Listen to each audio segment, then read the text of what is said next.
Assalamualaikum warahmatullahi wabarakatuh. Waalaikumsalam. Izin dokter, saya Muhammad Faham Sangundo, Presiden semester 3 Urologi. Izin menyampaikan presentasi mengenai EAU Guideline mengenai batu buli.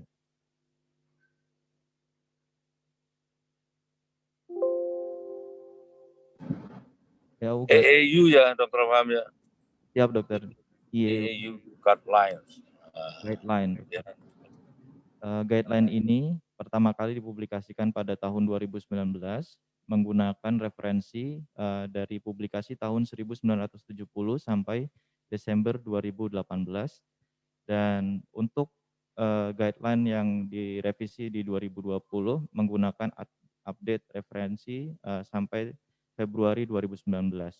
Beberapa perubahan yang ada pada guideline edisi 2020 diantaranya perubahan faktor metabolik pada seksi 31, kemudian ada tambahan di prevalensi, etiologi, dan faktor risiko dari batu buli, kemudian ada update dari summary, evidence, dan tabel rekomendasi dari guideline ini.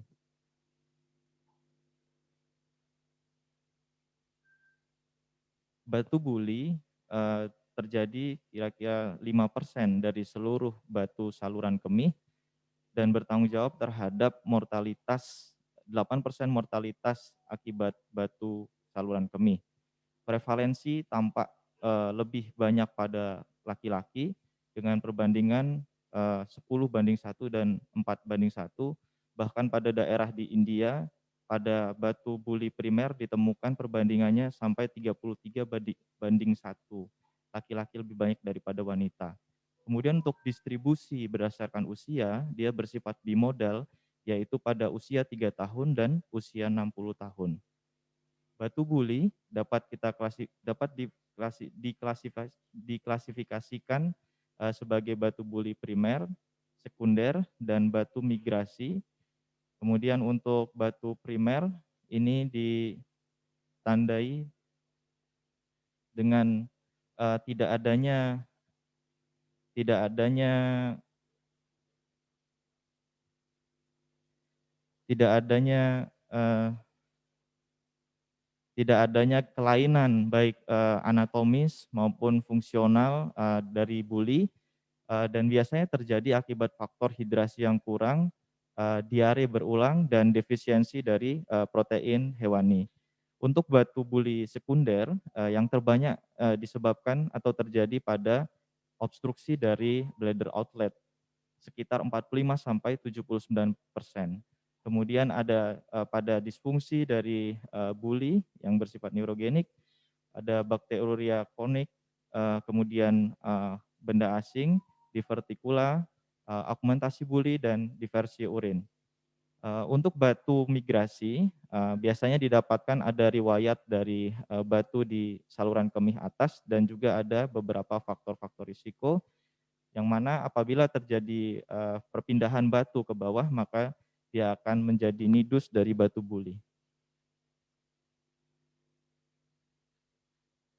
Sebagai faktor risiko, biasanya akan ditemukan abnormalitas dari urin, kemudian beberapa patologis yang mendasari, selain patologis yang mendasari, cedera tulang belakang, itu terjadi pada 15-36% kasus, kemudian pembedahan dari obstruksi pembesaran prostat jinak pada 3-4,7% kasus, dan penggunaan kateter jangka panjang pada 2,2% kasus.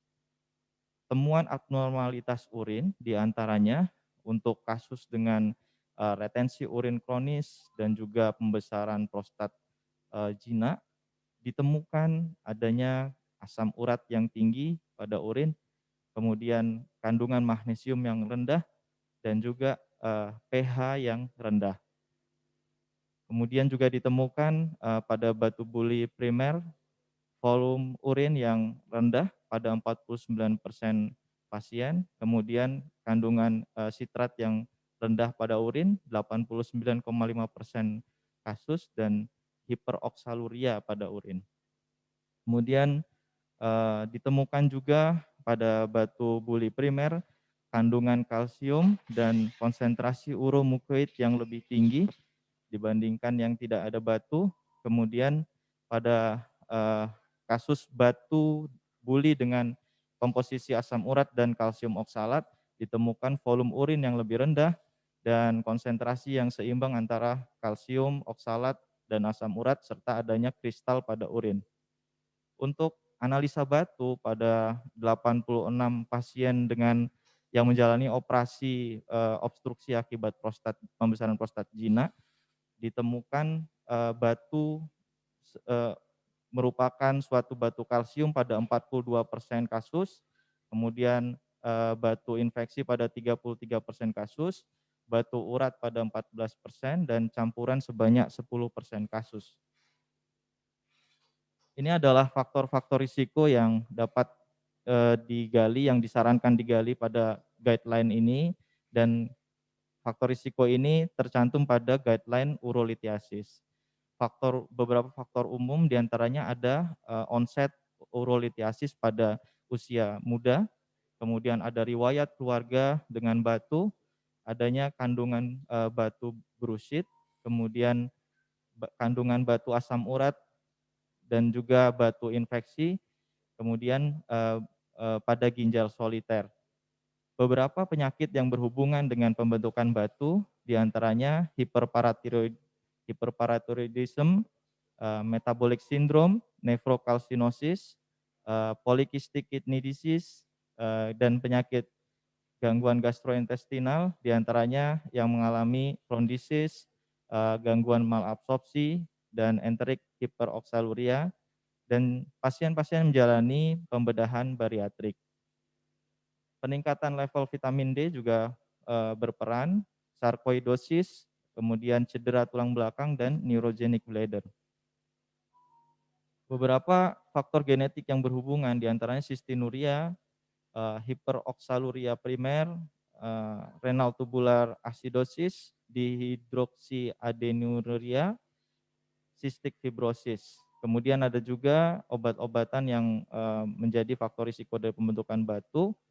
Untuk kelainan anatomis yang mempengaruhi pembentukan batu diantaranya tubular ektasis, obstruksi pada UPJ, kemudian struktur ureter, reflux vesicoureter, horseshoe kidney, dan ureterokel. Untuk lingkungan, pengaruh lingkungan adalah kelembapan yang tinggi, kemudian adanya paparan dari kadmium. Pasien datang disertai dengan keluhan diantaranya frekuensi hematuria, disuria, dan nyeri suprapubik yang terutama terjadi pada akhir miksi. Keluhan-keluhan ini biasanya bisa dicetuskan dengan pergerakan yang tiba-tiba dari pasien, di mana batu yang lebih besar biasanya lebih bersifat asimptomatis. Overaktivitas dari detrusor ditemukan pada 2/3 pasien pria dengan batu yang berukuran lebih besar, yaitu batasnya lebih dari 4 cm. Kemudian ada keluhan infeksi berulang. Untuk anak-anak yang khas adalah anak-anak menarik penisnya, kemudian ada tanda-tanda kesulitan miksi, retensi urin, enurosis, dan prolaps rektal karena mengejan yang kronis. Dan pasien batu biasanya ditemukan insidental pada 10% kasus. Untuk penegakan diagnosis batu buli, penggunaan ronsen BNO ini memiliki sensitivitas 21 sampai 78%. Kemudian untuk ultrasonografi 20 sampai 83% sensitivitasnya, dan spesifitasnya 98 sampai 100%. CT abdomen memiliki sensitivitas yang lebih tinggi dan juga dapat menilai adanya batu saluran kemih atas. Untuk sistoskopi dapat mendeteksi kemungkinan penyebab lain secara langsung pada buli, dan karena kasus ini juga banyak terjadi pada anak, maka dosis paparan radiasi harus dipikirkan. Untuk penyebab dari batu buli, diantaranya kita bisa lakukan pemeriksaan fisik, yang meliputi pemeriksaan genital eksterna dan pemeriksaan saraf. Kemudian uroflometri dan penilaian residu urin juga dapat menilai adanya patologis yang lain, pemeriksaan dipstik urin, kemudian pemeriksaan atau metabolik meliputi kreatinin serum, kalsium, asam urat, natrium, kalium, dan blood cell. Kemudian analisa batu nanti akan berperan dalam pencegahan batu. Kemudian untuk pasien-pasien tertentu dapat disarankan untuk imaging saluran kemih atas, kemudian tindakan histouretroskopi ataupun uretrogram. Tata laksana yang pertama, tata laksana konservatif biasanya dilakukan pada pasien-pasien yang memiliki batu tidak bergejala asimptomatis, pasien-pasien batu yang migrasi itu dengan ukuran batu ureter kurang dari 1 cm itu biasanya dapat keluar secara spontan dengan catatan tidak adanya obstruksi pada bladder outlet dan tidak ada juga disfungsi dari buli. Kemudian untuk batu buli primer dan sekunder biasanya sifatnya simptomatik. Untuk tata laksana medikal kita dapat dilakukan alkalinisasi urin dengan target urin pH lebih dari 6,5. Beberapa preparat yang bisa digunakan alkalin sitrat, sodium bikarbonat. Kemudian juga ada pilihan irigasi kemolisis menggunakan kateter. Untuk intervensi diantaranya sistolitotomi suprapubik, transuretral sistolitotripsi, percutaneous sistolitotripsi, ESWL, dan laparoskopik sistolitotomi. Untuk sistolitotomi suprapubik, beberapa kekurangannya di sini tindakan ini membutuhkan kateterisasi dan length of stay yang lebih panjang dari pasien. Untuk pilihan tubeless sistolitotomi ini memiliki lama rawat inap yang lebih rendah tanpa ada komplikasi yang berbeda. Transuretral sistolitotripsi memiliki stone free rate yang lebih tinggi, kemudian lebih rendah risiko untuk dilakukan tindakan yang tidak terencana, kemudian komplikasi yang lebih rendah. Pada pasien dewasa, transuretral sistolitotripsi menunjukkan rawat inap yang lebih singkat, nyeri yang lebih rendah, kemudian komplikasi dan stone free rate-nya sama dibandingkan dengan percutaneous sistolitotripsi. Nefroskop dinilai lebih cepat daripada menggunakan stetoskop dan akses perkutan. Kemudian kateterisasi dan prosedur tindakan ini lebih singkat daripada tindakan secara open. Durasi dengan resektoskop juga akan lebih singkat dibandingkan menggunakan sistoskop.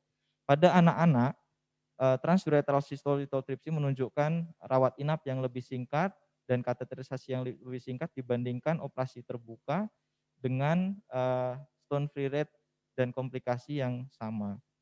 Prosedur yang digunakan jika menggunakan laser akan lebih singkat dibandingkan menggunakan pneumatik untuk batu kurang dari 1,5 cm. Beberapa litotripsi, teknik litotripsi yang bisa digunakan dengan mekanis, laser, pneumatik, ultrasonik, dan juga pembilasan itu menunjukkan stone free rate yang sama. Kemudian pengaruh dari tindakan yang dipilih misalnya EHL menunjukkan prosedur yang tidak terencana yang lebih tinggi dan komplikasi yang lebih tinggi dibandingkan penggunaan litotripsi dengan pneumatik ataupun ultrasonik. Penggunaan laser dengan resektoskop itu lebih cepat dibandingkan menggunakan pneumatik dengan sistoskop. Irigasi juga dapat mempengaruhi waktu operasi. Kemudian pilihan yang ketiga yaitu sistolitotripsi perkutan pada dewasa menunjukkan durasi tindakan yang lebih singkat, kateterisasi yang singkat, dan juga kehilangan darah yang lebih singkat dibandingkan operasi terbuka pada pasien dengan struktur uretra. Rawat inap yang lebih panjang ditunjukkan pada kelompok perkutan sistolitotripsi dibandingkan yang transuretral sistolitotripsi. Namun demikian tidak ada perbedaan dalam stone free rate, major complication, dan struktur uretra ataupun retreatment. Pada pasien anak ditemukan length of stay yang lebih singkat dan kateterisasi yang lebih singkat, namun durasi operasi yang lebih lama dan komplikasi yang lebih banyak dibandingkan tindakan sistolitotripsi. Kemudian untuk stone free rate sama dibandingkan dengan transuretral, tapi memiliki rawat inap dan kateterisasi yang lebih panjang dan tidak ada peningkatan risiko yang signifikan dari risiko prosedur yang tidak terencana. Tindakan ESBL pada pasien batu buli dewasa menunjukkan stone free rate yang lebih rendah, tapi unplanned prosedur atau tindakan tidak terencana yang lebih tinggi dibandingkan pilihan tindakan transuretral. Pada pasien anak menunjukkan stone free rate yang lebih rendah dibandingkan dengan tindakan open dan transuretral, namun tentu saja length of stay yang lebih singkat. Untuk laparoskopik sistolitotomi khususnya dapat dikombinasikan dengan simple prostatektomi. Namun demikian tidak ada studi yang membandingkan dengan operasi laparoskopik.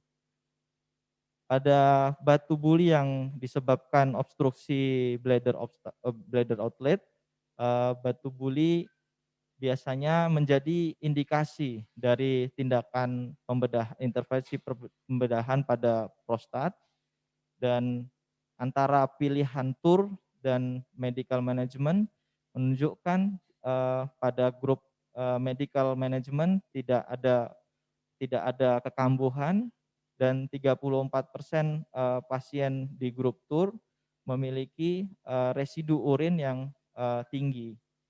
22% pasien di grup medical menunjukkan komplikasi dan 17% menunjukkan kekambuhan batu. Pembesaran prostat, obstruksi pembesaran prostat dan yang disertai dengan batu buli, prosedur untuk menangani pembesaran prostat dan batu buli tidak menunjukkan perbedaan komplikasi mayor. Kemudian infeksi saluran kemih biasanya lebih sering pada tindakan yang dilakukan bersamaan. Untuk tingkat inkontinensia, kejadian inkontinensia pada penggunaan laser, dia lebih tinggi dan juga akses litotripsi transuretral. Kondisi-kondisi tertentu pada batu buli diantaranya neurogenic bladder terbanyak disebabkan oleh cedera tulang belakang dan myelomeningokel. Pada cedera tulang belakang, batu buli ditemukan setelah 8-10 tahun pada 15-36% kasus. 4% pada pasien yang menggunakan kateter jangka panjang, dan lebih sedikit hanya 0,2% pada yang menggunakan kateterisasi intermittent. Kemudian kasus batu buli ditemukan 6 kali lebih banyak pada yang menggunakan kateterisasi jangka panjang.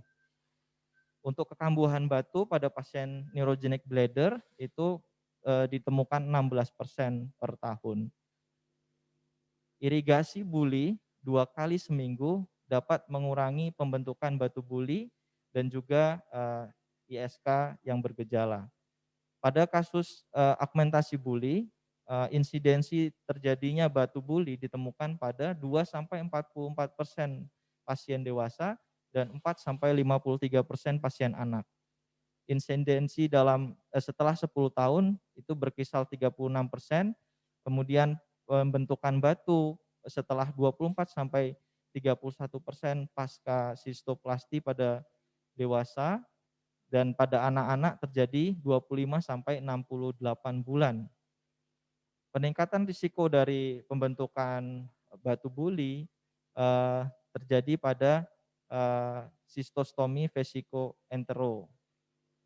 Kemudian peningkatan risiko pada pasien menggunakan kateterisasi intermittent meningkat dibandingkan dengan pasien yang bisa miksi spontan. Penggunaan segmen gaster memiliki risiko yang lebih rendah daripada penggunaan segmen ileal ataupun kolon. Untuk kekambuhan didapatkan 15-44% pada dewasa dan 19-56% pada anak-anak dengan insidensi kekambuhan 12% per pasien per tahun. Irigasi buli harian dengan 250 cc cairan salin dapat mengurangi kekambuhan batu dan kolonisasi bakteri. Irigasi buli dengan 240 cc salin 2 kali per minggu plus gentamisin sulfat 1 kali per minggu berhubungan dengan risiko yang lebih rendah terhadap pembentukan batu buli. Dokter paham? Siap, dokter.